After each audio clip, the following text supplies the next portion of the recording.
بسم اللہ الرحمن الرحیم۔ اعوذ باللہ من الشیطان اللعین الرجیم۔ بسم اللہ الرحمن الرحیم۔ میرے واجب الاحترام مومنین و مومنات، السلام علیکم ورحمۃ اللہ وبرکاتہ۔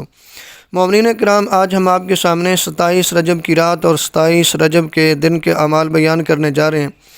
آپ جانتے ہیں 27 رجب کی رات بڑی بابرکت رات ہے، بڑی باعظمت رات ہے، بڑی فضیلتوں والی رات ہے۔ برادران اہل سنت کے نزدیک یہ رات لیلۃ المعراج ہے، اہل ایمان کے نزدیک لیلۃ المبعث ہے، یعنی یہی وہ رات ہے جس کی صبح کو نبی اعظم صلی اللہ علیہ وآلہ وسلم کو مبعوث برسالت کیا گیا۔ اسی رات کی صبح کو نبی اعظم صلی اللہ علیہ وآلہ وسلم پر پہلی وحی نازل ہوئی جو جبرائیل امین لے کر آئے۔ سورہ مبارکہ الگ کی پہلی 5 آیتیں نازل ہوئیں۔ چونکہ یہ رات لیلۃ المبعث ہے تو اسی لیے بابرکت رات ہے، بڑی باعظمت رات ہے۔ اس رات کے کچھ اعمال ہیں اور ان اعمال کے لیے اکثر مومنین سوال کرتے ہیں کہ بتائیں کہ وہ اعمال کون سے ہیں، کیونکہ مومنین جانتے ہیں کہ اس رات کے اعمال جو ہیں ان کا اجر بہت زیادہ ہے۔ تو ہم اعمال بیان کرنے جا رہے ہیں 27 رجب کی رات کے اعمال جو ہیں۔ اعمال میں سب سے پہلے تو ہے کہ 12 رکعت نماز پڑھی جائے، لیکن یہ بتاتے جائیں کہ اس رات کو جو عمل کرتا ہے، خدا کی عبادت کرتا ہے، پروردگار اس کو 60 سال کی عبادت کا ثواب دیتا ہے۔ مصباح میں شیخ نے امام ابو جعفر جواد علیہ السلام سے نقل کیا، فرمایا ماہ رجب میں ایک رات ہے کہ وہ ان سب چیزوں سے بہتر ہے جن پر سورج چمکتا ہے، اور وہ 27ویں رجب کی رات ہے کہ جس کی صبح رسول اعظم صلی اللہ علیہ وآلہ وسلم مبعوث برسالت ہوئے۔ فرماتے ہیں کہ جو ہمارے پیروکاروں میں سے، ہمارے ماننے والوں میں سے اس رات عمل کرے گا تو اس کو 60 سال کے عمل کا ثواب حاصل ہوگا۔ راوی کہتے ہیں میں نے عرض کیا اس رات کا عمل کیا ہے؟ آپ نے فرمایا نماز عشاء کے بعد سو جائے اور پھر آدھی رات سے پہلے اٹھ کر 12 رکعت نماز پڑھے، دو کر کے، یعنی یہ 12 رکعت نماز پڑھنی ہے آدھی رات کو، نماز عشاء کے بعد سو جانے، اور ہر رکعت میں سورہ حمد کے بعد قرآن کی آخری مفصل صورتوں میں سے کوئی ایک سورہ پڑھے، اور بتایا بھی کہ سورہ محمد سے لے کے سورہ ناس تک، یعنی ہر رکعت میں الحمد کے بعد آپ سورہ فلق پڑھ سکتے ہیں یا سورہ ناس پڑھ سکتے ہیں۔ ایسی کوئی بھی سورہ جو سورہ محمد سے لے کے سورہ ناس تک ہے، ان میں سے کوئی ایک بھی سورہ الحمد کے بعد پڑھیں گے، دو کر کے پڑھیں گے، 6 نمازیں پڑھیں گے تو یہ 12 رکعت ہو جائے گی۔ ہر رکعت میں الحمد کے بعد کوئی بھی سورہ محمد سے لے کے سورہ ناس تک کوئی ایک سورہ پڑھیں، فلق ہو یا سورہ ناس۔ نماز جب پڑھ لیں گے، نماز کا سلام دینے کے بعد فرما رہے سورہ حمد، سورہ فلق، سورہ ناس، سورہ توحید، سورہ کافرون اور سورہ قدر میں سے ہر ایک 7 مرتبہ، نیز فرما رہے کہ آیت الکرسی بھی 7 مرتبہ پڑھیں۔ جب یہ 12 رکعت نماز آپ پڑھ لیں گے تو اس کے بعد یہ دعا آپ پڑھیں گے جو سکرین پہ آپ کو نظر آ رہی ہے، الحمدللہ الذی لم یتخذ ولدا ولم یکن لہ شریک فی الملک ولم یکن لہ ولی من الذل وکبرہ تکبیرا الی آخرہ۔ یہ آخر تک آپ نے پڑھنی ہے۔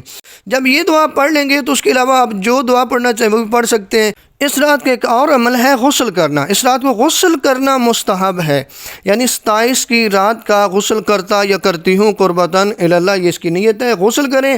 ایک اور عمل ہے اس رات کا زیارت امیر المومنین علی ابن ابی طالب علیہ السلام کرنا، یعنی اس رات کو اگر ہو سکے تو نجف پہنچیں، مولا امیر کے روضے کی زیارت کی جائے۔ اس رات کی ایک اور نماز بھی بیان کی گئی ہے، وہ بھی 12 رکعت ہے، وہ جو پہلے بتائی ہے وہ بھی پڑھنی ہے، اس کے علاوہ بھی 12 رکعت، یہ 12 رکعت نماز بھی پڑھنی ہے، یہ بھی دو کر کے آپ پڑھیں گے۔ ہر رکعت میں الحمد کے بعد سورہ فلق، سورہ ناس اور سورہ اخلاص 4 مرتبہ پڑھیں گے، یعنی یہ 12 رکعت بھی آپ نماز پڑھیں گے۔ یہ 27 رجب کی رات کے اعمال ہیں جو آپ کے سامنے بیان کیے جا رہے ہیں۔ اب بڑھتے ہیں 27 رجب کے دن کے اعمال کی طرف۔ 27 رجب کا دن بھی بابرکت ہے، بہت ہی عظیم دن ہے اور اسی عنوان سے ہی بابرکت ہے۔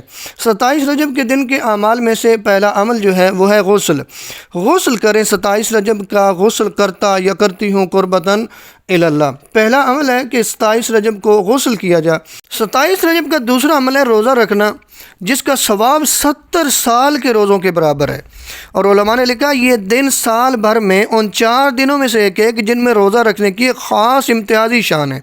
تیسرا عمل ہے 27 رجب کے دن کا درود شریف کثرت کے ساتھ پڑھا جائے، یعنی کثرت کے ساتھ محمد و آل محمد علیہ السلام پر درود پڑھا جائے۔ چوتھا عمل اس کا یہ ہے زیارت امیر المومنین و زیارت رسول خدا، یعنی جو مدینہ میں ہے یا نجف میں ہے وہ زیارت کریں رسول خدا کے روضے کی اور مولا امیر کائنات علی ابن ابی طالب علیہ الصلوۃ والسلام کے روضے کی۔ اور اس دن کی بھی 12 رکعت نماز ہے، 27 رجب کی رات کی بھی 12 رکعت نماز اور ہے، لیکن دن کی بھی 12 رکعت نماز، دن کو بھی نیت بیست کے دن کی نماز پڑھتا یا پڑھتی ہوں 2 رکعت کر کے آپ نے پڑھنی ہے قربتاً اللہ۔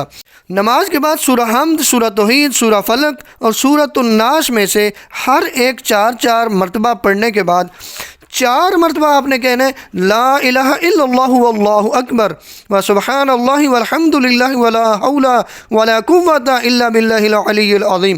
پھر آپ نے 4 مرتبہ کہنا ہے اللہ اللہ ربی لا اشرک بہ شیئا، 4 مرتبہ آپ نے کہنا ہے لا اشرک بربی احدا۔ اس کے علاوہ کچھ دعائیں ہیں جو دعاؤں کی کتابوں کی طرف آپ رجوع فرما سکتے ہیں، اس سے جتنی دعائیں آپ پڑھ سکیں پڑھ سکتے ہیں، 27 کی رات ہو یا دن ہو، جتنی آپ قضا نمازیں پڑھ سکتے ہیں آپ پڑھ سکتے ہیں، جتنی آپ دعائیں مانگیں گے پروردگار یقیناً آپ کی دعاؤں کو قبول فرما لے گا، کیونکہ 27 کی رات بھی بڑی بابرکت رات ہے، 27 کا دن بھی بڑا بابرکت دن ہے۔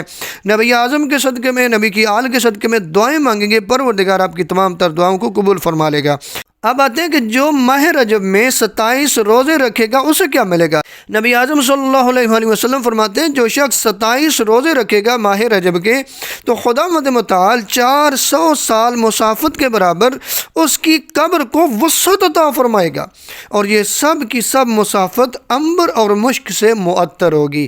دیکھیے خدا اپنے بندے پہ کتنا مہربان ہے، خدا کتنا کریم ہے، خدا کیسے کیسے انعامات کی بارش کر رہے ہیں اپنے بندے پہ۔ خدا چاہتا ہے میرا بندہ میرا بن جائے۔ پروردگار سے دعا ہے خالق کائنات ہماری دعاؤں کو قبول فرمائے اور نبی اعظم کے صدقے میں ہماری مشکلات کو آسان فرمائے۔